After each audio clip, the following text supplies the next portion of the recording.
Bom, hoje eu tenho o maior prazer em conversar com uma pessoa que eu adoro. Tive uma experiência, né, de todo o tempo que eu corri na Fórmula 1, de 16 anos com ele, né, que é a referência do automobilismo no Brasil, a referência do automobilismo também no mundo, talvez um dos jornalistas que mais seguiu, né, e trabalhou, né, na Fórmula 1, e sem dúvida é um cara que eu tenho o maior carinho, gosto muito, e uma pessoa esplêndida também, né, que é o Reginaldo Leme. E como é que tá? Tudo bem, como é que tá levando isso aí? Tudo certo?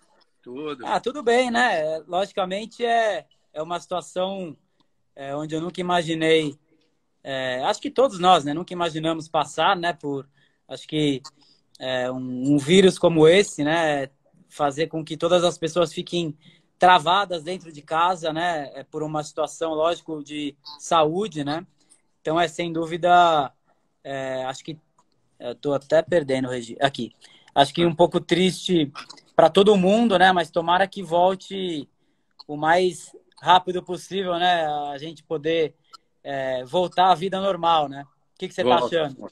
volta. E você tem conversado com o pessoal de lá, os seus mais amigos da Fórmula 1, como é que eles estão nesse período? O Ricardo, que você fala muito. Tenho conversado, tá todo mundo dentro de casa, esperando o tempo passar, esperando as coisas passarem, né, para voltar ao normal. Eu acho que a maioria das pessoas estão assim, como eu acredito que você deve estar também, né? Então, sem dúvida, é uma dificuldade e acho que uma espera, né, que todo mundo vem passando, né? E o campeonato, essa ideia de começar pela Áustria, de repente algumas primeiras corridas sem público, e eles querendo fazer talvez até 15 corridas até dezembro, guardando as proporções das estações que tiver cada Sim, Europa, Eurásia, Ásia sim. e América. Você acha que vai rolar isso? Então, Regi, eu acho que vai rolar sim. Eu acho que assim que as coisas começarem a voltar um pouco ao normal, eu acredito que sim. Eu acredito que o campeonato deve acontecer sim, né? E espero que aconteça da, ma- da, na maneira com o público. Talvez no começo, como a gente ouviu, né, pode ter corridas sem público, mas eu acredito que o campeonato deve acontecer sim, entre 15 e 18 corridas que, né, a FIA e a própria FOM soltaram, né? Então, eu acredito que isso deva acontecer. Agora, quando vai começar? Em junho, julho? Acho que a gente tem que ter um pouco mais de certeza daquilo que vem acontecendo com os países, né? É, é. Também acho, também acho. Porque eles estão fazendo algumas experiências de liberação e não são em Sim, todos os lugares que tem dado certo, né? sim. E tem também países que estão um pouco na frente de outros, né? Como a gente viu agora que o Brasil começou a aumentar, né, os casos, né, numa proporção maior agora, né? E Já isso era já esperado, na né? Já era Europa já esperado. vem acontecendo há um tempinho, né? Então, Já mas era eu acho que tipo tem países que estão um pouco na frente do que outros, né? Isso que eu estou querendo dizer. isso, então. Por isso mesmo que já era esperado o nosso pior momento agora, mas vai passar. Sim, Vai passar. sim. Felipe, vamos falar Vai, um vai, pouquinho da sua vai. carreira? Tem cara perguntando aqui de demissão Vamos, eu de quero falar da Globo. sua também. É, tá achando que é só você que vai fazer pergunta? Eu também não, vou, não, cara. não quero. Mas tem gente falando aqui de demissão de Globo. Esquece isso. É uma fase, acabou, passou. Estou aí, vou estar na Fórmula 1 de Não, outros meios, acabou. Adorei o tempo que eu tive lá, foi ótimo, lo- maravilhoso. Né? Aliás, olha aqui, sim, eu quero sim. até começar. Eu tinha pedido para o Rubinho fazer uma pergunta para você. Ele mandou. Vamos Ele, lá. ele, ele disse que quer saber de você se ele te incomodava mais quando estava correndo ou nas entrevistas do Grid como repórter. O Rubinho? É, quando Na ele verdade, o trabalhou com a Rubinho gente. nunca me incomodou. A gente sempre teve uma relação. A gente sempre teve uma relação muito boa. O Rubinho é um amigo, né? Acho que como você também, acho que vários momentos juntos, né? Que a gente passou, eu como aprendendo, né? Com ele, eu lembro, nunca vou me esquecer o Rubinho, quando ele corria, né? Ele, o Schumacher na Ferrari e eu era piloto de teste em 2003, né? Acho que até voltando um pouco para trás, eu nunca me lembro, nunca vou esquecer quando eu estava acompanhando uma coisa de Fórmula 1 Interlagos e ele ainda corria na Stewart. E eu lembro que o carro, nessa época, você vai lembrar até melhor o ano, né? Um ano onde a Stewart era super competitivo e o Rubinho, acho que estava largando em terceiro, alguma coisa assim. Cada volta que ele passava, eu estava ali na reta do box, né? Logo depois do café, ali do lado direito, né? E cada volta que ele passava, a gente levantava. Então eu lembro que eu era um torcedor, eu aprendi muito com ele quando eu era piloto de teste da Ferrari, né? Fazendo os treinos sempre juntos, e ele junto com o Schumacher. Fora isso, a gente competiu durante anos, né? Juntos. E eu até, na nossa live que a gente fez alguns dias atrás, eu até falei pro Rubinho, eu falei, cara, impressionante que no ano que eu tinha um carro competitivo, ele não tinha. No ano que ele tinha um carro competitivo, eu não tinha. A gente nunca subiu junto no pódios, né? E foram muitos pódios, né? Tanto na carreira dele como na minha. E a gente acabou nunca subindo junto no pódio, que seria uma festa tremenda, sem dúvida. Então, o Rubinho, além de um amigo, um professor, acho que foram emoções muito bacanas que eu tive com ele na carreira, mas como amigo continua. Então, você falou do negócio aí que eu quero aproveitar para te perguntar. Você falou que você, como torcedor, cada vez que o Rubinho passava ali na reta, vocês levantavam. Então, eu quero você, como piloto, eu fiz essa pergunta para o Senna uma vez. Então, eu quero fazer isso para você. Como piloto, correndo em casa, claro que você não ouve o público, mas você sente uma vibração quando passa ali, na arquibancada? Sente, é impressionante. Regi, correr no Brasil é diferente, porque a emoção que você tem como piloto, né, estando no seu quintal, sentindo a arquibancada, sentindo o movimento, tipo, qualquer coisa que acontece, você sente. Qualquer, tipo, sei lá, você ultrapassa um carro, você vê que a arquibancada, o movimento. Logicamente, eu corri quando virou os motores turbos, né, que o barulho reduziu tremendamente, né, que foi em 2014, você acabava até ouvir, né, o barulho das pessoas na arquibancada, né? Mas quando eram os motores V10 ou V8, você não ouvia, mas você sentia a emoção das pessoas. E acho que cada coisa que acontece, sei lá, você fez uma volta boa, você sentia que a emoção dos movimentos e da arquibancada é diferente. Você sentia que a adrenalina dentro de você era diferente. E então você acabava passando a sensação da torcida, né? A reação da torcida, você acabava pondo dentro de você e é impressionante a força que isso te dá. Então, olha só, foi exatamente isso que o Ayrton me respondeu uma vez, e até tem uma historinha curiosa que eu estou contando no meu livro. Ele, no grid, naquela época a gente podia entrar no grid, aí eu fui lá para entrevistar com o microfone, colocando aqui embaixo do capacete e tudo mais. Então, Sim.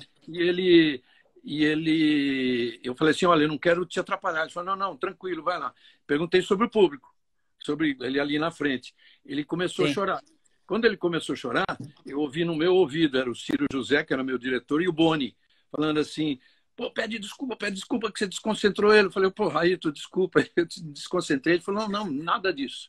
Nada disso, isso aí é a minha emoção de correr aqui e tal. Foi bacana essa história. Que legal, cara. Eu não sabia dessa. Que legal. Bom, Regi, ó, já que estamos aqui, eu queria que você também mandasse um beijo, eu vou mandar também, para o Galvão e para a Desirê, que estão aqui seguindo a gente. Eu já né? vi ela, eu já vi aparecer o nome dela aí. E o Galvão tem uma pergunta para você. Ai, meu Deus do céu. Logicamente, a pergunta dele é muito bacana, porque, cara, ele fala que você é uma referência no automobilismo, né? Mundial, principalmente no Brasil também, mas mundial. Ele trabalhou 38 anos com você, é verdade isso? Na Globo, É verdade. na televisão, na Globo. 38 anos de de trabalho aí como profissionais, mas acho que como irmãos também. Depois vou deixar você falar. E, cara, ele disse que é impossível ele ver Fórmula 1, assistir ou fazer, né, pensar, né, na cabeça dele, ele transmitir uma coisa de Fórmula 1 sem você do lado dele, né?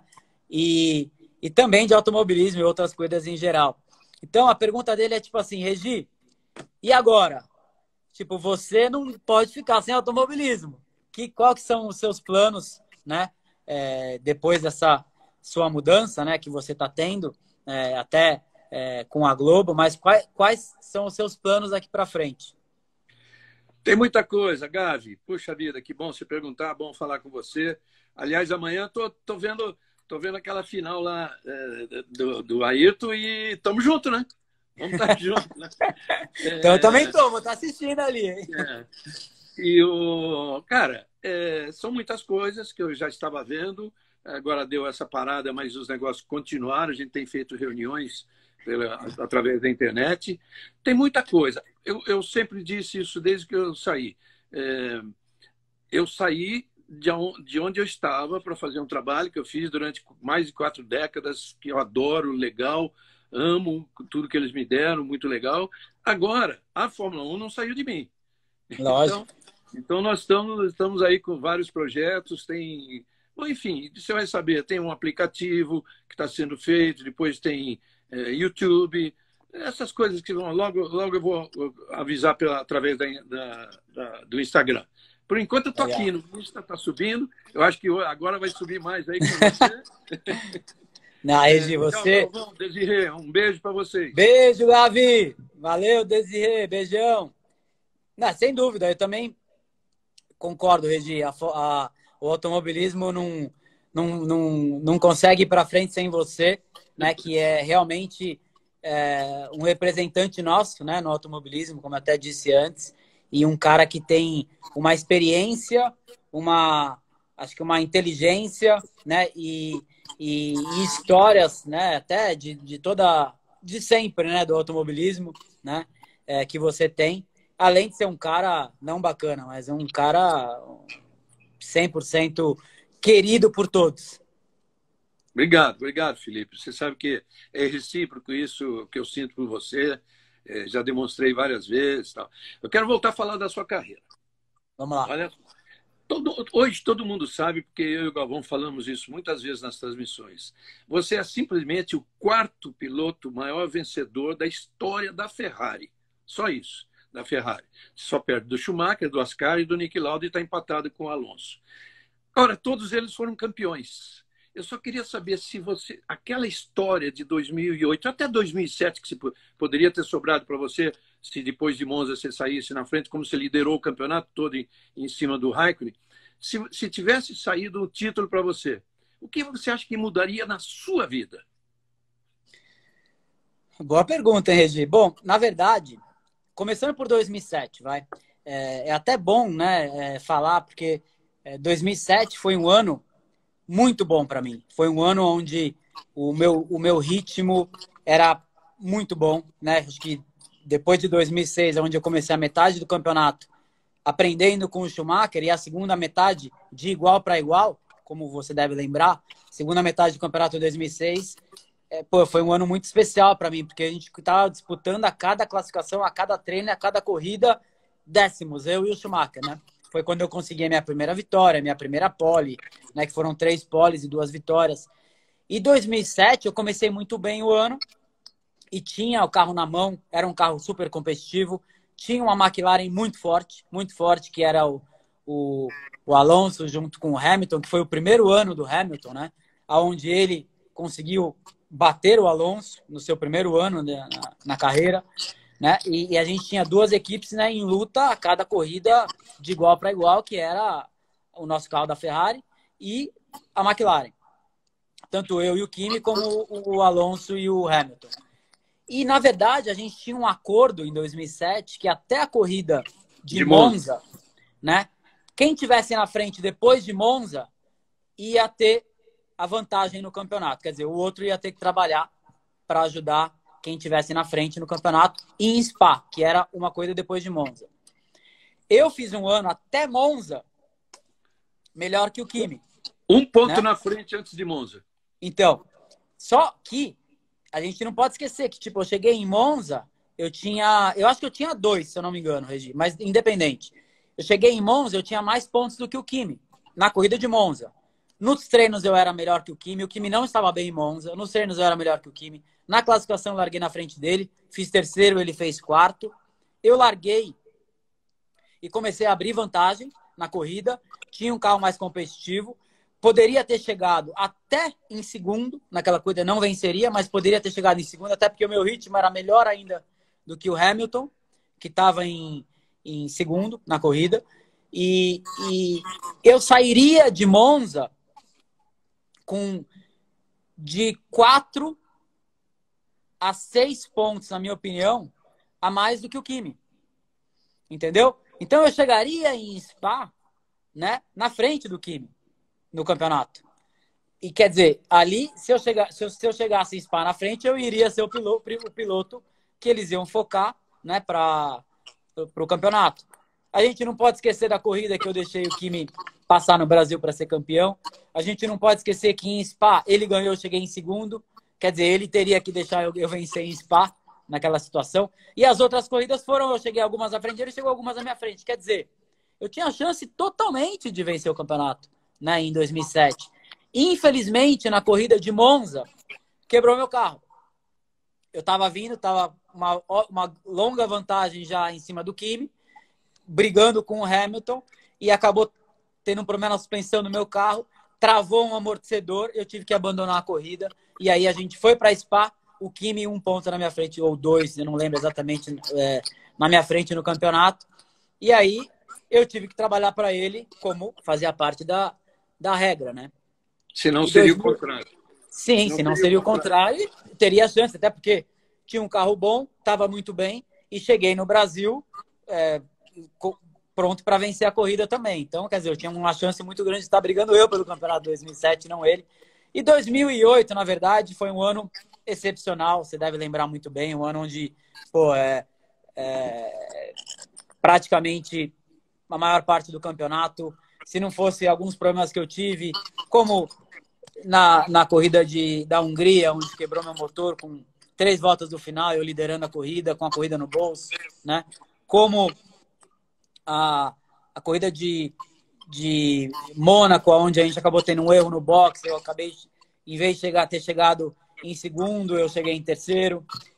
Tiveram tantas corridas onde erros aconteceram e me tirou pontos, né? Mas ali, quando é um problema dessa situação, a gente não tem muito o que fazer, né? E seguir adiante, né? E como a corrida de Singapura, talvez você tenha mais o que dizer sobre mim, né? Porque você foi a pessoa que trouxe a notícia, né? Que o Nelsinho Piquet tinha batido por querer naquela corrida. Talvez seja até bom você passar, né? Como que foi, quem te falou, o Nelson, o Nelsinho, quem te ligou para te contar, né? Até que foi uma situação muito triste, que na verdade eles não fizeram nada para me prejudicar. Eles fizeram uma coisa, né, feia e triste para o automobilismo e para, né, aquela corrida, né, para ajudar o Alonso a vencer aquela corrida. Infelizmente isso me tirou um título, porque eu tinha uma corrida onde eu tinha feito a pole position com 7 décimos na frente do segundo, né, que era o Kimi, meu companheiro. E a corrida estava no meu bolso até... não, acho que era desculpa, não era nem o Kimi, era o Hamilton, que era o segundo. E a corrida estava no meu bolso até entrar aquele safety car, uma batida por querer, todo mundo entrar no box, todos os carros entraram no box ao mesmo tempo. Logicamente, teve um erro da minha equipe, né, do mecânico apertar o botão do farol antes do tempo, o verde. Mas a chance de errar com todos parando ao mesmo tempo e um pit stop duplo é maior do que uma corrida normal. Talvez até seja bom você lembrar e voltar, né, daquilo quem te contou e como aconteceu. Eu nunca escondi de ninguém que foi o Nelson que me ligou, que me falou. Na verdade, nós estávamos na Hungria, uma corrida lá no meio da temporada, e ele soltou uma frase qualquer e estava cheio de jornalistas. Na corrida que eu tomei uma molada na cabeça. Não foi naquela. Não? Foi, 2009, pô. Lógico que foi. Então não foi na Hungria. Não foi na Hungria, mas acho que foi o ano seguinte, foi o ano em que foi revelado o negócio. Não, foi em 2009 que foi revelado. Um ano depois do acidente. Então, na Hungria, na Bélgica que foi revelado. Mas, enfim sim, era uma corrida... A Bélgica era a corrida seguinte da Hungria. Então, isso. Ele deve ter te contado na Hungria e você preparou. Não, teve Valência antes da Bélgica, porque ele me contou, você está certo, ele contou na Hungria, mas devia, sei lá, uns 2 meses antes, talvez, 1 mês e meio. Mas, nós tínhamos um grupinho em volta dele, ali onde você sobe para a sala de imprensa, ali vai entrar perto da torre, ali estava um grupinho grande, principalmente brasileiro, italiano, espanhol, e ele falando. E ele soltou uma coisa ali, e que o grupo se dissipou, cada um foi para um lado, eu fiquei sozinho. Eu segui com o olhar para ver onde ele foi lá para o motorhome da FOM, eu fui para lá. Cheguei lá, ele estava sentado numa mesa sozinho, eu nunca tinha entrado naquele motorhome da FOM, aí fiz assim lá para o cara que autoriza a entrada, e o Nelson me chamou, eu sentei do lado dele e falei, olha, você falou um negócio que eu achei, eu fiquei com a pulga atrás da orelha. Ele falou, você foi o único, então você merece. Você vai ouvir toda a história. Eu vou te contar agora. Nós vamos guardar isso, porque se a gente falar agora eu não tenho como provar. Mas o Nelsinho vai na FIA, vai fazer isso, fazer aquilo. Ele me fez o desenrolar todo da história. E ele falou, aguarde que eu vou te dizer o momento certo. Esse momento certo nem ia ser na Bélgica. Sei lá quando é que ia ser, mas era talvez quando eu estivesse no Brasil, para fazer um jornal nacional, uma coisa assim. Só que no sábado, na Bélgica, ele me ligou e falou assim, cara, tem que ser hoje, porque senão vai deixar de ser exclusivo seu. Porque a FIA mandou um monte de fiscais aí, já entrevistaram o Briatore, vários mecânicos da Renault, vários técnicos, e a coisa aí todo mundo vai ficar sabendo, se deixa de ser exclusivo. Então tem que ser hoje. Isso no sábado. Sim. Eu no meu hotel. Aí, se eu não me engano, a gente jantou depois. A gente jantou. Eu no meu hotel, cara, imagina que eu comecei a viver frio por dentro. Falei, meu Deus, o que eu tenho na mão? O que eu faço com isso? Como é que eu vou ter que revelar amanhã? De que forma eu faço? Aí, Felipe, foi um negócio assim muito bem planejado pelo Nelson. Claro que o filho dele pagou caro com isso e ele sabia que ia acontecer isso. Mas ele queria que a verdade viesse à tona. E ele planejou de uma forma que eu escrevi o que ia dizer, os temas do que eu ia dizer na corrida domingo, e liguei. Ele falou, liga para mim de volta. Eu liguei para ele de volta, falei, eu queria falar isso. Ele falou, não, essa última parte, não me lembro qual era a última parte, ele falou, tira, porque essa aqui os caras se pegam. Qualquer advogado que entrar contra você e vai vir contra mim. Então a coisa depois se desenrolou desse jeito. Ele ia me dando capítulos, conforme a cada coisa que ele ia conversando, até chegar naquele resultado final, que foi muito ruim para o Nelsinho, claro. Como diz o Galvão, ele fala assim, todo mundo perdeu naquele negócio, só você ganhou. Eu também. Foi bom. Na verdade, tipo, eu sou um cara assim, eu até prefiro até às vezes tirar o sarro. Lógico que não é uma história para rir, né? Para mim, pelo menos, né? Claro. E eu lembro até hoje, é impressionante, mas eu lembro até hoje que naquela situação, depois da corrida de Singapura, o mecânico veio chorando para mim, pedindo desculpa, veio chorando por causa que ele tinha apertado o botão lá do semáforo antes do tempo, veio pedindo desculpa chorando, eu abracei ele, falei assim, não, meu, a gente perde junto, a gente ganha junto, vamos para frente, vamos se concentrar na próxima e vamos para frente. Logo depois, eu tive as reuniões, tal, a cabeça tava mais triste, né, e puto, né, com aquilo que tinha acontecido, né, e o Jean Todt me chamou na sala dele, junto com o Domenicali, que naquela época tinha acabado de mudar, né, para ser Team Principal. Ele me chamou lá e junto com o Nicolas, né, que é meu empresário, que é o Nicolas Todt, E ele falou, isso que aconteceu, não consigo tirar da minha cabeça que não foi por querer. E eu falei para ele, falei assim, você tá louco? Como assim? Como por querer? Não, de jeito nenhum. Não pode ser. Pode ser. Isso nunca pode acontecer. E eu não acreditei. Tipo, não, isso não existe. Uma pessoa bater por querer. É a menor chance Você dessa maneira. comentou isso comigo até. Entendeu? E eu falei, Jean, sinto muito, mas eu não consigo acreditar. Então, sinto muito e tal. E aí, depois de um tempo, quando começou, né, tá, um bafafá, tá, não sei o quê, depois de um tempo, isso era tipo fevereiro, né, antes de começar o campeonato, ou se já tinha começado o campeonato, eu não lembro, né? Eu não lembro exatamente o mês, mas era no começo do ano. No final de semana antes da Hungria, o Dudu tá me falando. Então não era fevereiro, já era meio que perto dessa data aí. A gente organizou um treino de kart na Itália, onde vários pilotos organizaram de ir, o Schumacher, o Liuzzi, o Nelsinho Piquet, vários pilotos, né, organizaram de ir fazer esse treino de kart na Itália, em Lonato. Aí, o Nelsinho tinha um aviãozinho e eu combinei com o Nelsinho, vamos junto, né, no aviãozinho de Mônaco, ele morava em Mônaco, eu também, de Mônaco para Lonato, né, a gente testa lá e volta junto. Aí, beleza. Aí eu tava no avião dele, pegando uma carona com ele, você vê que, tipo, eu nunca tive nenhum problema com ele. E eu perguntei para ele no avião, eu falei, aquela corrida de Singapura, você bateu por querer? Que já me falaram, eu nunca acreditei, você bateu por querer? E ele fez uma cara, tipo assim, começou a meio que rir e meio que... E falou, não, você acha, não, você acha. Aí eu me liguei pela cara que ele fez que realmente poderia ser verdade. Foi a primeira vez que realmente eu pensei que eu falei, não pode ser. E aí depois, logo em seguida, veio você falando do caso.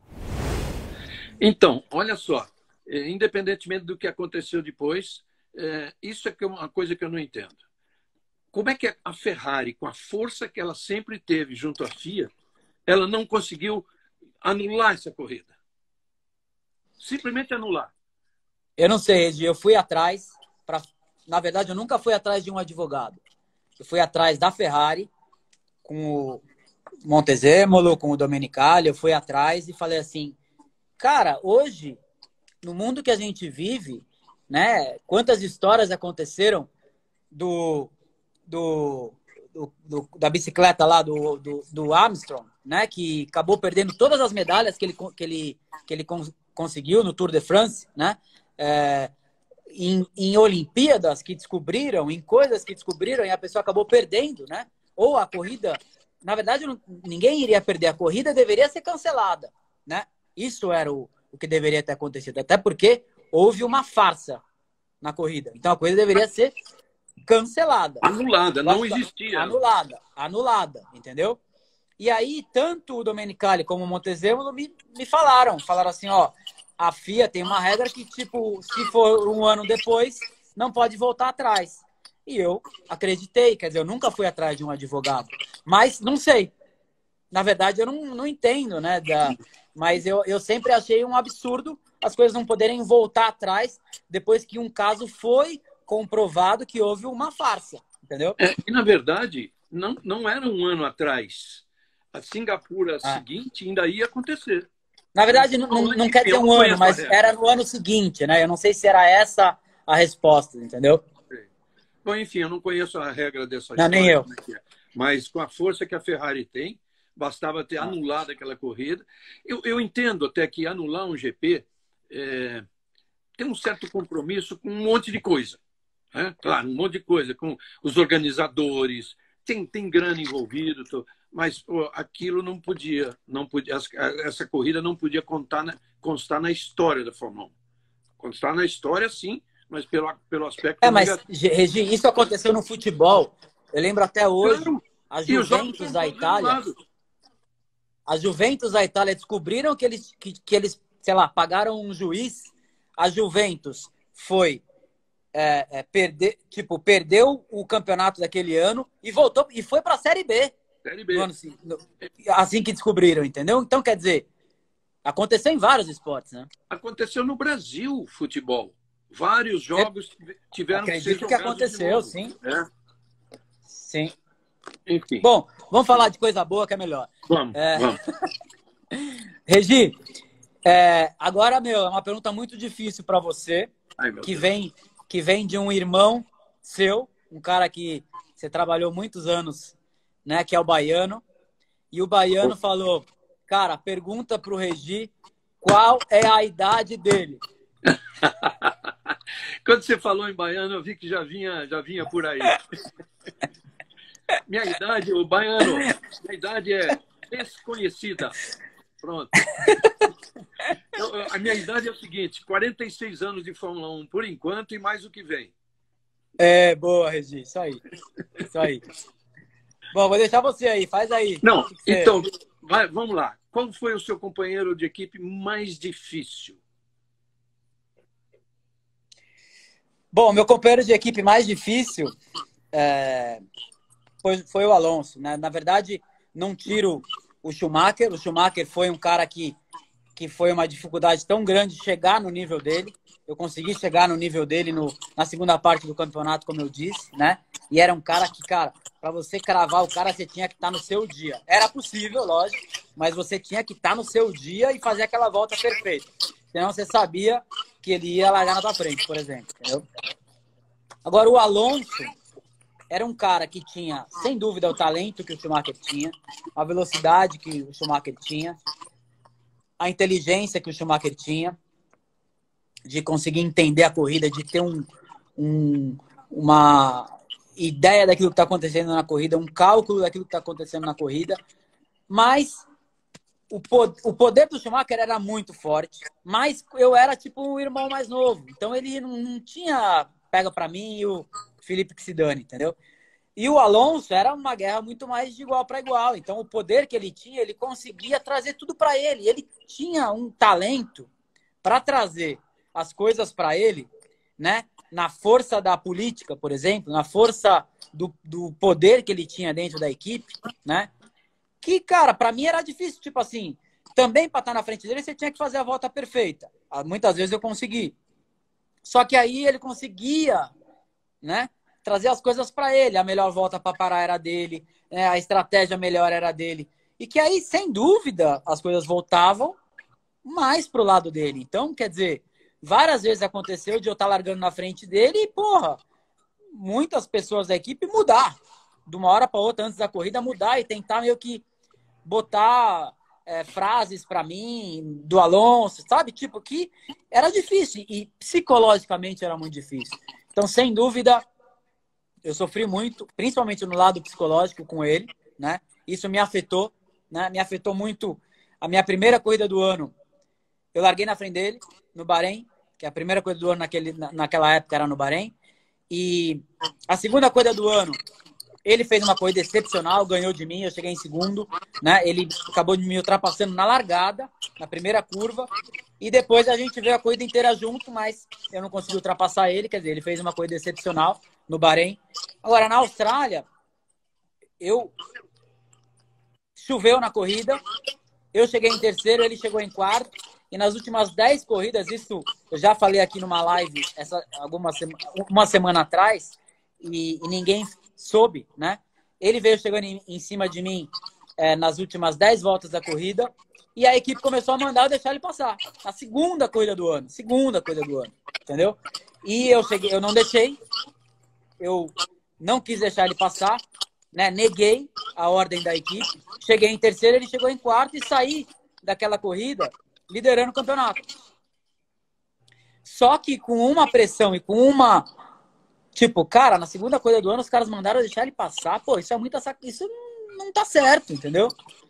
Então, cara, isso já começou a me afetar psicologicamente, entendeu? E piorou daquele momento pra frente, depois da corrida na Alemanha, que me mandaram deixar ele passar, e eu deixei, até porque seguia a ordem da equipe, que era o correto a ser feito, né? E que foi bem um ano depois do meu acidente, né? Da Hungria, 25 de julho. Não era o correto. Não era o correto. Não era o certo. Então, na verdade, eu sofri muito mais com o Alonso. Não no trabalho. O trabalho sempre me dei muito bem com ele, né? Mas ele conseguia virar as coisas no lado, a hora que entrava no carro, né? E com o Kimi, o trabalho foi muito bem trabalhado. Nunca tive problema com ele. Sempre tivemos uma relação muito boa profissionalmente, né? Agora, com o Alonso, sem dúvida, foi o cara que eu sofri mais. Então, Regi, na verdade, aí eu já estava numa situação difícil, né? Onde, tipo, eu recusei, né? A segunda corrida do ano eu recusei uma hora de equipe. As outras corridas, muitas coisas aconteceram também, não tirando o talento do Alonso, sem dúvida, um dos pilotos mais talentosos da história, né? Da Fórmula 1, né? É um piloto excepcional, né? Como eu disse, para estar na frente dele você tinha que estar no seu dia, mas tiveram dias que eu estava no meu dia. Mas as coisas já começaram a acontecer de uma maneira em trazer mais ele para cima, entendeu? Então, o lado psicológico já não estava mais igual, entendeu? Então, tipo assim, ainda aconteceu aquela corrida onde eu tive a chance de vencer e a equipe mandou deixar ele passar, eu não tinha mais como continuar dessa maneira.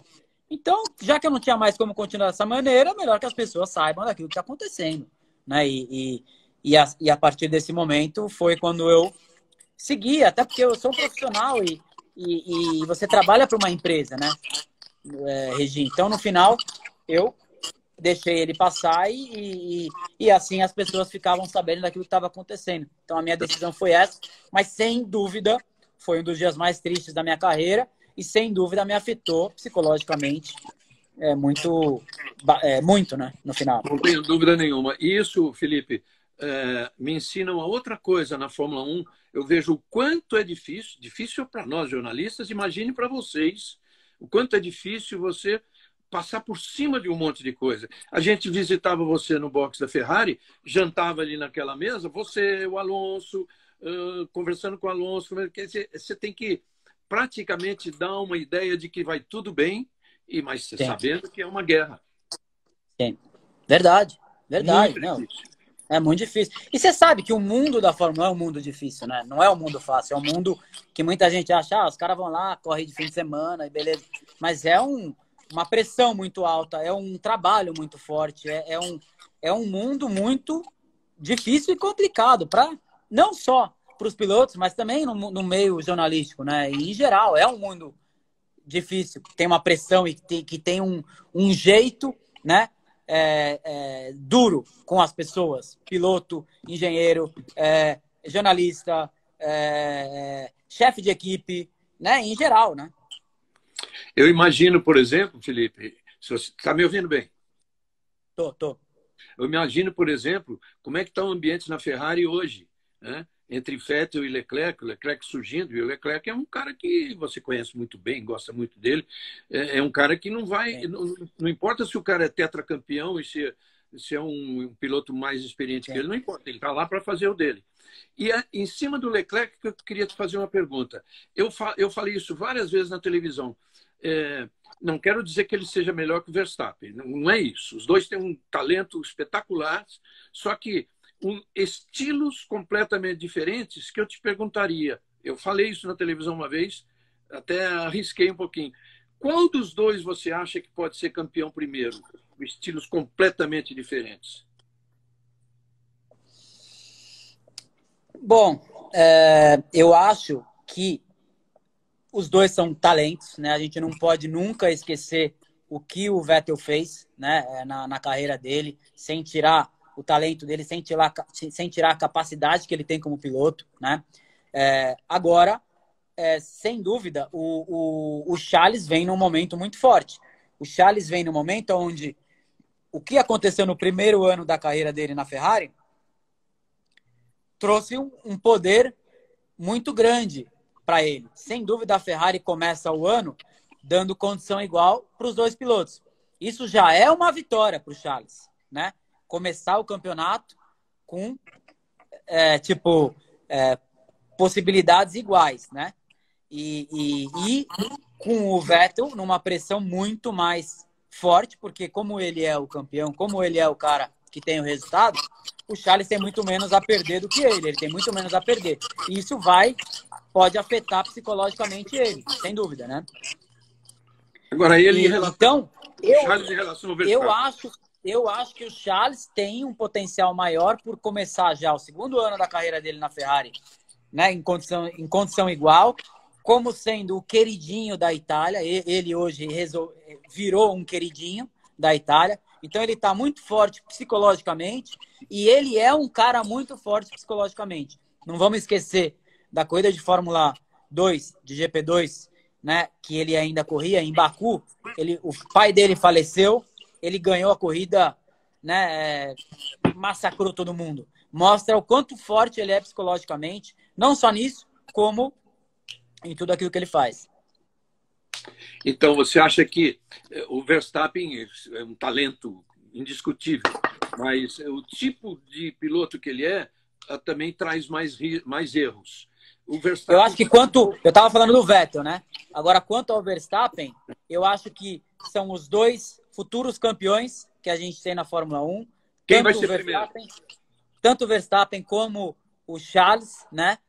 O Verstappen é um cara que errou muito nos primeiros 4 anos de carreira dele. Muito, muito, muito. Mais do que aquilo que ele deveria, né? Agora, o ano passado foi o primeiro ano onde ele mostrou que ele cresceu.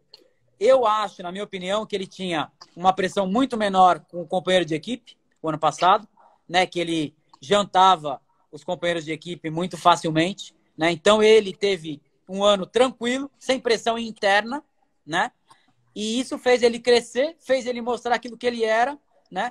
Agora, sobre quem vai ser campeão primeiro entre ele e o Charles, eu acho que depende do carro. Depende do carro. Quem tiver o carro para ser campeão antes é o cara que vai ser campeão primeiro. E depende do Hamilton também, né?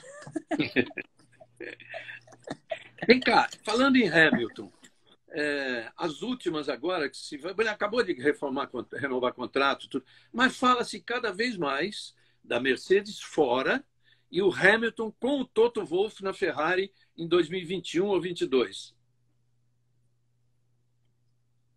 Possível isso? Regi, o que não é possível na Fórmula 1? É melhor até você responder. O que não é possível na Fórmula 1? Eu acho que, cara, tudo é possível, né? Depende daquilo que o próprio Hamilton quiser, né? Não é nem mais uma questão financeira, até porque a questão financeira, o cara não... Ele vai ganhar extremamente bem na Mercedes ou na Ferrari ou para onde ele resolver ir. É uma questão de vontade. Então, cara, depende daquilo que ele quiser, né? Então, depende daquilo que ele estiver pensando. Como o Senna, você pode até falar, o Senna gostaria de encerrar, de ter passado pela Ferrari também, entendeu? Então, eu acredito que não deve acontecer pelo carro, que a Mercedes continua tendo o melhor carro, entendeu? Agora, depende dele no final. Bom, vamos lá. Na verdade, eu li até de algumas pessoas que escreveram, né? Eu nem marquei o nome, desculpa, né? Mas eu acho que a pergunta era bacana. E eu até aumentei uma para ficar até mais bacana. Tipo assim, qual foi a rivalidade mais forte que você conviveu na Fórmula 1? E eu acho que até passando por isso, né? Acho que uma amizade que você teve na Fórmula 1 inesquecível, tanto ou um piloto ou uma pessoa em geral, de todas as pessoas que você conheceu na sua carreira inteira na Fórmula 1. Felipe, a maior rivalidade é disparado Senna e Prost. É disparado. Uma amizade que você teve na Fórmula 1 que vale a pena ser lembrada. Felipe, eu sempre fui muito amigo de jornalistas italianos, que são os mais duros, né? Você conviveu com eles do lado de lá. Então, é muito legal que teve uma vez, até essa é uma historinha também, o comendador ainda vivo deu uma entrevista em Maranello e só convocou jornalista italiano. Eu era o único lá, como se eu fosse um italiano. Eu era o único nessa conversa com ele. Então, eu gostei de muita gente, cara. É claro que alguns já se foram, não é só italianos, não. Jornalistas ingleses. Eu tenho um grande amigo alemão que está lá ainda. Está lá ainda. Nas últimas corridas que eu não fui, eu nem sei se ele está indo ainda também. Você conhece ele, um loirinho chamado Bogart. Muito legal. Depois, da minha época, era um grande amigo do Domingos Piedade, que também é outro que faleceu esse ano. Sim, sim. Quem mais? De piloto, fora vocês, não vou considerar brasileiro. De piloto, a gente teve uma relação muito grande com o Thierry Boutsen, graças ao Senna até. Graças a ele, Boutsen. Conheço. Ele mora em Mônaco. Ele mora em Mônaco. Ele mora em Mônaco, conheço. O Galvão encontra com ele num supermercado lá em Mônaco. Eu encontrei com ele várias vezes na rua. O Boutsen. Sim. Que mais, cara? Bom, tem uma coisa. Meu tempo de repórter, né, que depois eu passei a ser comentarista, aí o comentarista ele fica muito mais distante do boxe, distante do meio, acaba conversando, mas não vai fazer entrevista, né? No meu tempo de repórter, aí era muito conhecido por todos eles. E um cara que eu fui até criticado no Brasil, mas o cara me dava, primeiro, a importância que tinha ele para mim como entrevistado, para o jornalista. Segundo, pela extrema amabilidade dele me tratar, que foi o Alain Prost. Alan Prost, 2 anos atrás ou 3 anos atrás, estive na Argentina, na Fórmula E, você não estava ainda lá, e estava com ele, imagine, fomos conversar e um cara falou assim, pô, deixa eu tirar foto desses 2 ícones, não sei o quê. Você acredita? Ele que virou para mim e falou assim, tantos anos depois, ele lembrando, né? E o que ele falou certinho. Que legal. 38 anos depois, sei lá. Ele é um cara muito boa, gente. Eu já tive a chance. Na verdade, o Prost, eu era um nome, né? Para ir para a Renault, né? E eu cheguei a conversar com ele para ir para a Renault.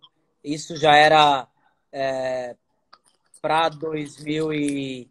Se eu continuasse, né? Se eu não resolvesse parar, para 2018, né? Então, no começo de 2017, a gente chegou a conversar por uma possibilidade de ir para a Renault em 2018, mas aí eu resolvi não seguir em frente também.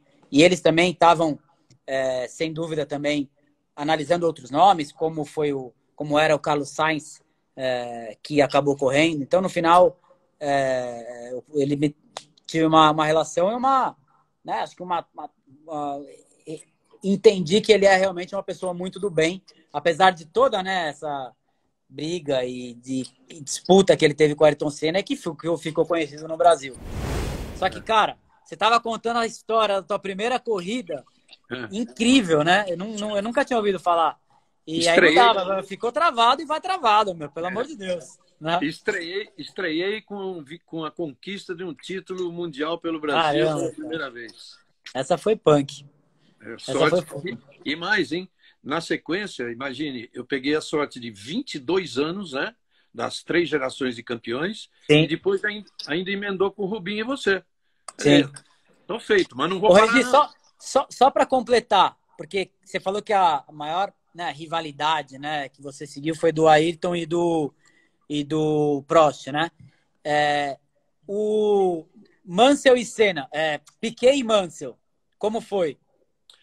Mas foi um ano só. Eles correram Sim.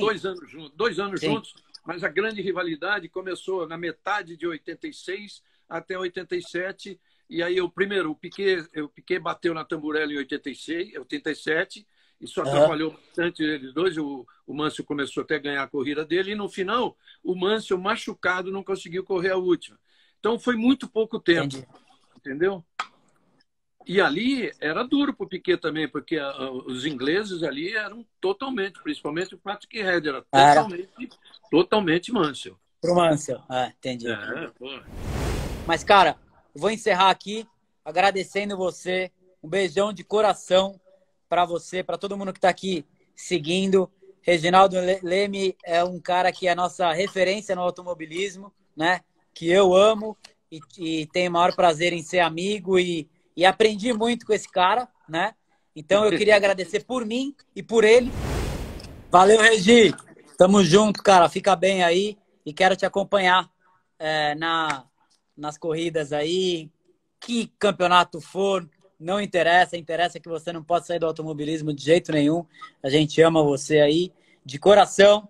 E, cara, ele queria agradecer todos vocês aí por participar aqui da live junto comigo. Ele disse, só para encerrar, né, que ele começou no futebol e ele começou seguindo o Palmeiras. Independente de ele ser São Paulo, ele começou seguindo o Palmeiras.